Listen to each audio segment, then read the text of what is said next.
2 weeks ago, we showed you exclusive video of a mysterious object flying in the skies over Denver. That video has gone viral, and now it's getting worldwide attention, especially from people who track UFOs. We've heard from hundreds of people who think they know what it is, or do they? Fox 31 Denver investigative reporter Heidi Hammett is getting your questions answered tonight. She's here with a follow-up. Heidi? That's right. Many of the people who saw our story on air and online believe our footage is not a UFO, but rather a military drone, remote-controlled toys, or even bugs. So we talked to more experts, and the answer may surprise you.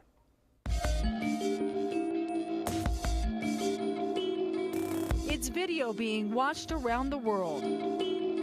Keep going up and up and up. We first told you about these strange sightings in the mile-high skies after a Denver man who does not want to be identified brought us his home video. The flying objects are too fast to see with the naked eye, but when we slowed down the footage, something is there. I would consider myself an expert. We asked aviation expert Steve Cowell to analyze it. It is not an airplane. That is not a helicopter. Those are not birds. I can't identify it. The images were captured on camera from a hilltop in Federal Heights. That spot has now become a popular place for sightseers, camped out with their cameras, smartphones, and even lounge chairs. I wanted to come out and get some footage for myself. And we have been inundated with phone calls. I'll tell you what those UFOs are. They're Obama's drones. I'm calling from Virginia. I actually seen one in Detroit, Michigan. I'm not a kook. And emails from across the U.S., Europe, even Asia. Some sent us pictures of similar-looking UFOs. Others wrote to tell us they had solved our mystery. I believe your UFO is an RC aircraft.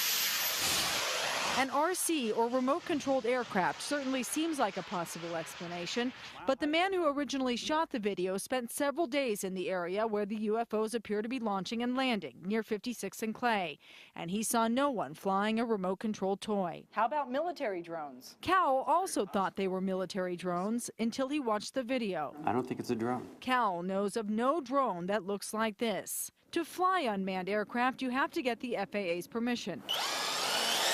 The University of Colorado is allowed to test drones in a rural area north of Boulder, but the FAA says there are no drones authorized to fly over Metro Denver. And finally, the most popular theory of all, bugs. I can assure you that the object captured by your cameraman was an insect, probably a fly. Entomologist Mary Ann Hamilton is an insect expert. This is a toughie. I've never seen anything like this. She took a long, hard look at the video, and in her professional opinion, after watching the various shots, I would have to say no. I don't believe I do not believe it's an insect. Even that won't convince some skeptics who showed up here last weekend to get a glimpse of it themselves. UFOs that were originally filmed are not UFOs anymore. We've identified them as insects. But for the believers, the answer to this mystery is still very much up in the air. Now, after the story aired, I was contacted by hundreds of people, but also by a retired military drone expert.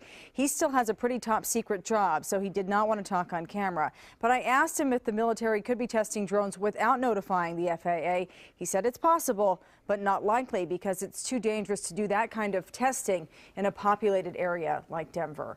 We've also heard from people who tell us that we need to go out there and triangulate this shot, that we need to get a couple of different cameras and put them in different places, and then we can know for sure if it's a UFO.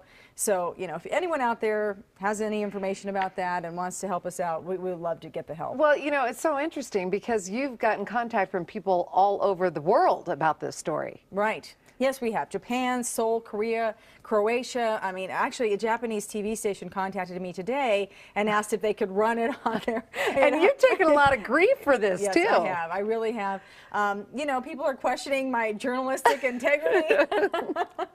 I mean, I just did a story. I just, you know, I thought it was unexplained. Yeah. And, you know, as I said before, I mean, you better have thick skin if you're going to go into this business. You've done a lot of really important, serious stories, and you've changed a lot of things in this town, but you've never done a story like this where it's fun. It's interesting. All over the world are calling you with Yes, theories. And people either believe it or they don't, or they think that I'm just a jerk who's out there, you know, shooting flies and making it up and telling people that it's UFOs, but I'm not. We'll vouch It's for you. unexplained. You're not doing We've that. talked to all the experts. I don't know what else to do, but if anyone out there has any ideas about how to triangulate this UFO, they want to go out and do it, we'll certainly do a follow-up. Send us an email at tips@kdvr.com or call us at 303-566-7575. And by the way, someone even got mad at me for saying the number wrong. The last report. What an idiot, you know? That's what I got. It's all right. If they're not mad at you, you're not doing your job. That's right. Very You would know, exciting. Ron. I would know, yes.